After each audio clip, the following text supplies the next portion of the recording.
Hey guys, all right, so to start off 5.4 day 2, this is our second day of 5.4. 5.4 we spend 3 or 4 days on just because this stuff, you really got to make sure that you know it, and so you're going to get a lot of practice on all this. So we spend a lot of time here just to really reinforce what we're learning in this section, okay? So this warm-up normally would be on the board. You guys would be working on this with your elbow partner in the class, and you would come up with all of it on your own. Okay, so you're going to be asked these questions in the Ed puzzle. Okay, so let's go over what you're going to be asked. So step 1, you need to integrate this. So use what you learned and integrate this, and then your answer goes in this box here, and then in Ed puzzle you're going to type it in. Type it in as best you can. If you have an exponent, make sure you use the little caret thing, the little up triangle thing for an exponent. And yeah, okay. Step 2 says to find d by dx of the integral of that problem. In other words, it says take the derivative of your answer from step 1. So once you get your answer here, take the derivative of it and put it here. Okay? And again, if you have an exponent, make sure you use the little caret that makes it go up, or exponent, little up arrow thing. And then for step 3, can you come up with a shortcut if the original question says to find the d by dx, the derivative of the antiderivative, pretty much, of the cosine of dt from 1 to x squared? So do you notice a shortcut? Do you notice a pattern? So whatever you type up in Ed puzzle, it could be a couple sentences. You could come up with your own expression, and it could be in words, like you have to multiply this times this, and it'll equal this. Like you could type that all up in whatever you want, whatever format you want. I am going to go over this, okay? All right, so you should have answered those questions by now. So here we go. Let's get to it. So it says to integrate. So let's use our skills to integrate this. So the derivative of sine is cosine. So the antiderivative of cosine would be sine. And it's from 1 to x squared. So we got to finish integrating that. So that means that we have to now plug in the x squared for the t. So we'll have sine of x squared minus, now we have to plug in the 1, so minus sine of 1. And so that is the answer that we're going to put down there. That blue didn't show up as nicely as I was hoping. So sine of x squared minus sine of 1. That should have been what you got. Is that what you got? Okay, let's take a look at the step 2. It says find the derivative of the integral, the antiderivative, from 1 to x squared of cosine t dt. So we're going to find the derivative of that. Okay, well, when we find the derivative of this, we have to, the derivative of this, our answer up here. The derivative of sine is cosine, right? So I'm just going to write cosine for right now. But there's another function inside of it. So remember, we have to take the derivative of the inside along with the derivative of the outside. So the derivative of the inside, derivative of x squared, is a 2x. So we have 2x cosine. And then we keep the inside as is. Okay, minus. Now, sine of 1 is not on the unit circle, obviously. So it's some number. If I would just pull out my calculator and type sine of 1, I'm going to get some decimal. So this is really a constant. It's just some number, okay? And the derivative of a number, of a constant, is 0. So our final answer is just 2x cosine of x squared. Did you guys get that one? Okay. You had to be able to get these to notice a pattern in order to come up with a shortcut. So the shortcut that I'm talking about is, instead of having to do this first to get to this answer, can we start with just this and go straight to this answer? Like, for instance, where did the 2x come from? Well, the only thing I can think of is this x squared that it could have come from. So yeah, that is where it comes from, okay? And so here's what we look for. When we have a problem like this, here's some things that we need to have in order to do this shortcut. First of all, we need the lower bound there to be a constant. It has to be a constant, some number, okay? And then the d by dx, the derivative of the integral, this is really saying the derivative, right? D by dx. And then the integral is the antiderivative. So the derivative of the antiderivative, they cancel each other out. Okay, so that's how those go away. And to get a 2x out of that x squared, that means that we must be taking the derivative of the 2x. So it looks like that's what happened here to get that 2x. So we can say d dx of the, we'll call that the upper bound, d dx of the upper bound times, now cosine is the function itself, right? Because that doesn't change. These are the same, so it's just the function. So we'll use lowercase f for the function, but it's not of t. We plug in the upper bound to have cosine of x squared. So it must be f of the upper bound. And that is our shortcut. Ta-da! Oh, that yellow really shows up bright on this video. So, and then these are Mrs. Ardito's notes. This is her handwriting. She says, they will get it themselves. Yay. So I've never done this warm up before. This is my first time. Well, no, I mean, obviously I went over it myself in my own notes, but I've never taught this. But she has for the past, 4 years? And she says that they'll get it themselves, and yay that they do. So it's just having that pressure, being forced to just come up with something and look for patterns, and just you're given time and there's no distractions. That's what's nice about being in class. So yeah, I hope you guys were able to come up with that. And even if you didn't, did you try? Did you at least give it a shot? Because you got to at least be doing that. Okay, don't just wait for me to go over it. And I know that you guys are awesome about trying things, so I'm sure that you all did. Okay, let's go to our notes now. So 5.4 day 2, here we go. Let me zoom in a little bit. So this part of the notes is going over the second fundamental theorem of calculus, which is what we just did. This looks all confusing, right? Well, we just did all this, and we did a proof pretty much. It was our warm-up, so we can say that this is done. Check. And this is basically what we did. The derivative of the antiderivative, okay, equals some function. And we came up with that shortcut. We'll put it up. We'll write down our shortcut on our notes in a little bit. I want you guys to practice the shortcut and see what it entails as we do other examples. And then once we really understand what's going on at the end, we'll put the shortcut up here so that you have a place to find it. Also, let's go ahead and put what the homework is. Well, I'm sure you already have it because it's in Google Classroom. It's page 302. You are doing numbers 1 through 20 all. I know that seems like a lot, but this is your only lesson for today. So you're only focusing on this and practicing these concepts, and really practice makes perfect, guys. Like that old adage is so true. Got to really try these problems, guys, okay? All right, so we're going to do this first, verifying with a concrete example. Zoom in a little bit more. So we have d by dx of the integral from 3 to x of 2t dt. So remember what we've got to check for. Is the lower bound a constant?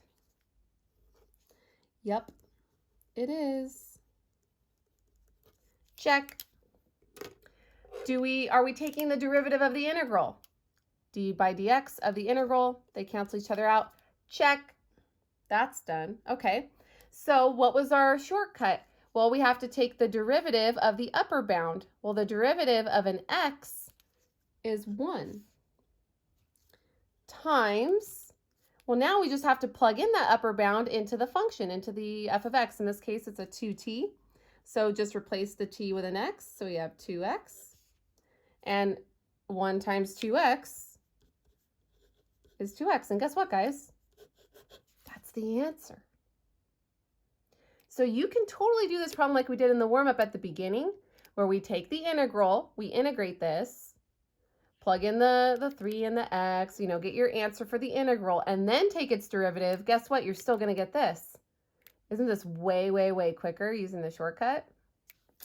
Kind of nice. Shortcuts are cool. All right, we're going to jump down all the way to example 1, letter B. So let's go down here. Zoom in a little bit more. I just don't want to zoom in too much because I don't know about you, but I like to be able to see most of the page so I know where the teacher is going. And so I feel like if I'm that way, maybe you guys are that way. So if I ever need to zoom in more, please let me know. I don't mind constructive criticism. Just, you got to let me know.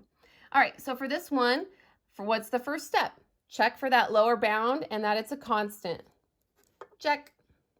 We've got the d by dx and the integral. They cancel each other out because it's the derivative of the antiderivative.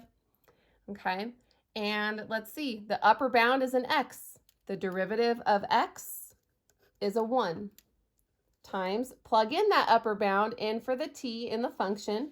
So it'd be 1 over 1 plus x squared. Well, 1 times anything is itself, so it's just 1 over 1 plus x squared. I get to write really big because that's all we're doing. Isn't that so cool? Aren't these fun? When it's that simple, aren't we like, yes, this is what I'm talking about. Go ahead and turn that page. Okay. So this has to do with using that shortcut again. And I know that this looks all crazy, but that's why we're just doing it, okay? It'll be all right, you guys. It'll be all right. All right, so in example 2, we are going to do letter B. Okay, we're not going to do all of these. All right, so in letter B, it says that y equals the integral from 0 to 3x of the square root of 1 plus t cubed dt. And you might be thinking, okay, Mrs. Garcia, it's got the constant, but it doesn't have the d by dx. But look at example 2 at the top there. Look at what it's asking. It says to find dy by dx. So you're finding it. So we can rewrite this and say d by dx integral from 0 to 3x square root of 1 plus t cubed dt. Okay, so it's asking us to find it. So it is technically there, just they don't say it specifically. You're supposed to infer it. Okay, so it's got the constant. It's supposed to be a check mark. D by dx and the antiderivative, they cancel each other out. The derivative of the upper bound, the derivative of 3x is a 3. And then we have to plug in 3x in for the t in the function, so square root of 1 plus.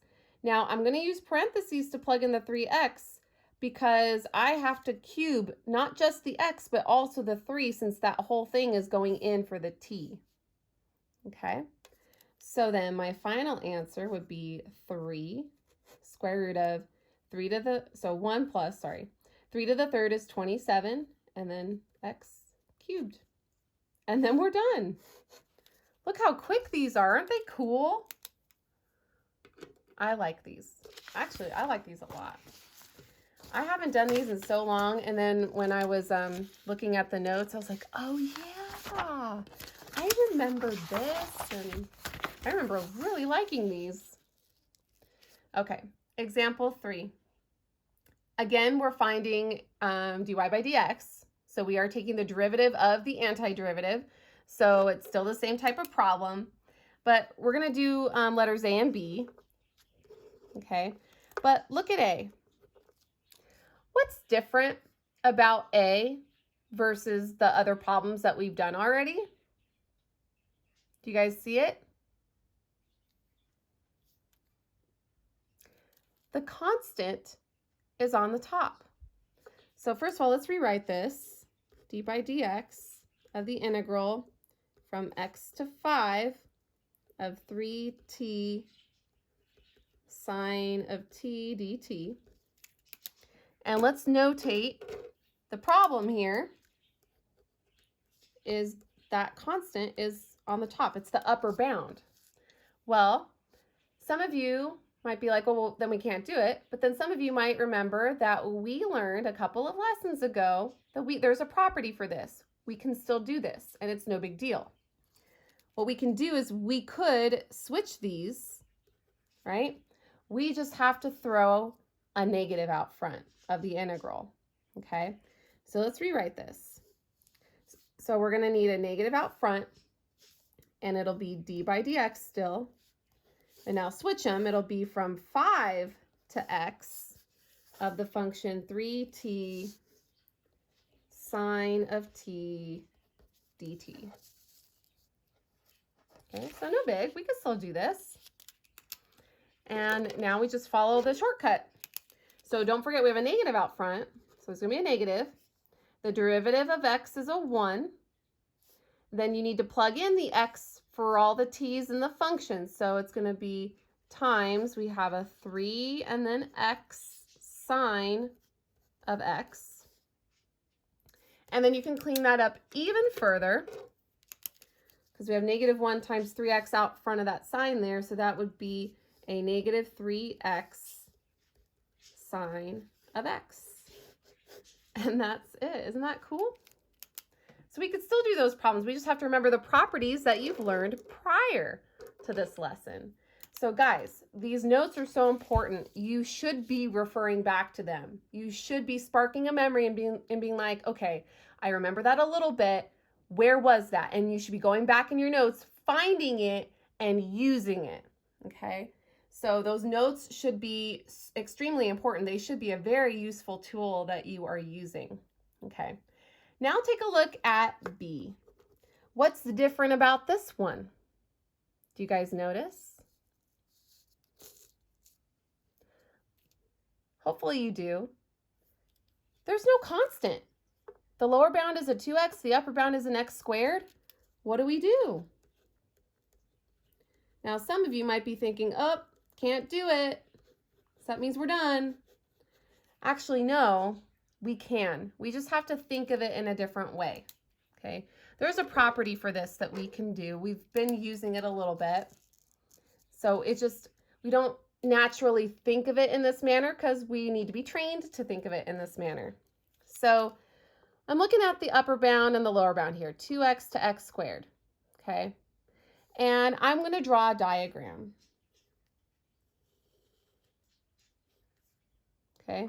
I'm going to call this left end 0 and this right end x squared. And you're probably wondering where the heck I'm going with this, but just watch. It'll make sense. 2x is, I don't know if it's exactly in the middle. It probably isn't. But it's somewhere in between 0 and x squared. Wouldn't you agree? Okay. But what I want is, let me use a different color. I'll use blue. Make it blue. What I want is the interval from 2x to x squared, right? So I want this piece. But if I start from 0 to x squared, 0 is a constant. So how can I use that in favor of doing this problem? Well, I got to think of it this way. Just drawing this again. Okay. I want this, but I need a constant in order to do this problem. I need the lower bound to be a constant. So 0 is going to be my reference number to do this. Okay. So watch what I write. I'm going to say d by dx of the integral from 0 to x squared, because that will give me that lower bound being a constant, 0 to x squared, of the function, and the function is 1 over 2 plus e to the t dt. Okay, and I'm going to leave some space after that, and I'm going to put d by dx of the integral Now I'll just do this little piece from 0 to 2x. I still have my constant on the lower bound, and the reference is to 0, but this time to the 2x of 1 over 2 plus e to the t dt. Okay? So you might know where I'm headed with this. What sign should go in between? So this integral represents 0 to x squared. The second integral represents 0 to 2x. But I want 2x to x squared. So what sign should I put in the middle? Well, if this is what I want, then I want to get rid of the 0 to 2x. So if I want to cut that out, that means that I need a minus sign in between. So when I subtract these two, it'll equal the d by dx of the integral from 2x to x squared, 1 over 2 plus e to the t dt, okay, because that's what I want. All right, so for future reference, here's something that you always need to do for a problem like this. You always use 0 as a reference. Okay? So you can always do this and make a little diagram and use 0 as a reference. Now we're not done, but now we can finish it. So now we can use the shortcut on this piece minus the shortcut on this piece, slap it together, we have our answer. So let's continue this down here and go ahead and cross out C because we're not doing it.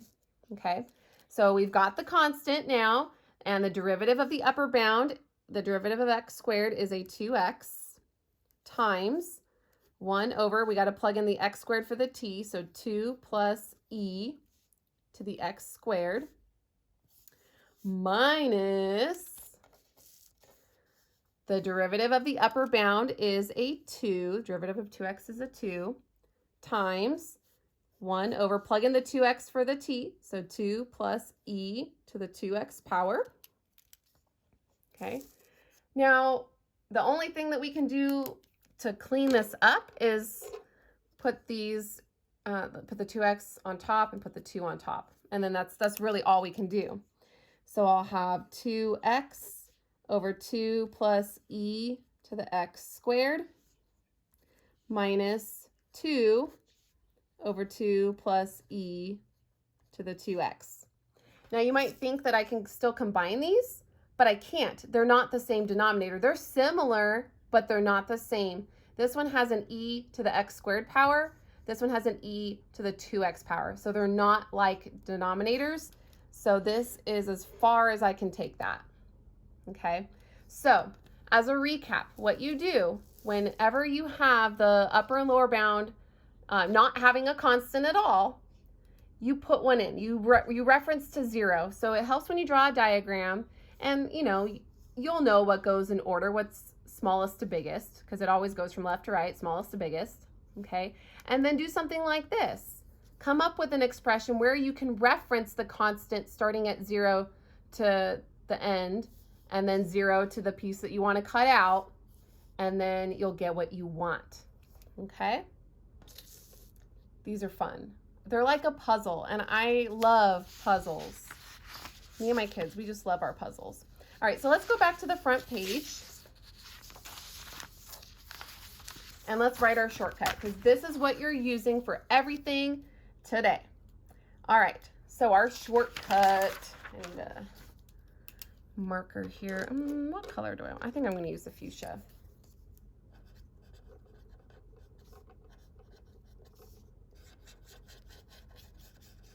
Shortcut. So when we're taking the derivative of the antiderivative, and let's put the lower bound as a c for constant, because it's got to be a constant, and the upper bound is some function g of x of f of t dt. And you might be wondering, well, why am I using x's and t's? That doesn't make sense. Well, yeah, a lot of the times the function variable is different from the upper bounds variable, and that's just how it is. Okay, so the shortcut is that we take the derivative of the upper bound. So the derivative of g of x, we can write that as g prime of x, because we know that means derivative, times, well, we take the function, and don't we plug in the upper bound into the function? So if the upper bound is g of x and I plug it in, it would be f of g of x, function notation, so function composition. Now, if you don't like that, you can write it out in words that make sense to you. Like you can say that g prime of x is the derivative of the upper bound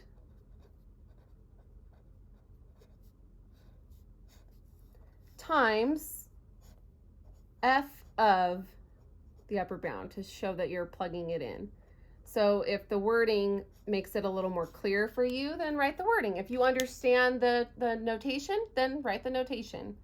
If you want both, just to make sure, put them both. It's totally up to you. They're your notes. They're to help you. All right, that's everything, guys. This was a short lesson. Enjoy.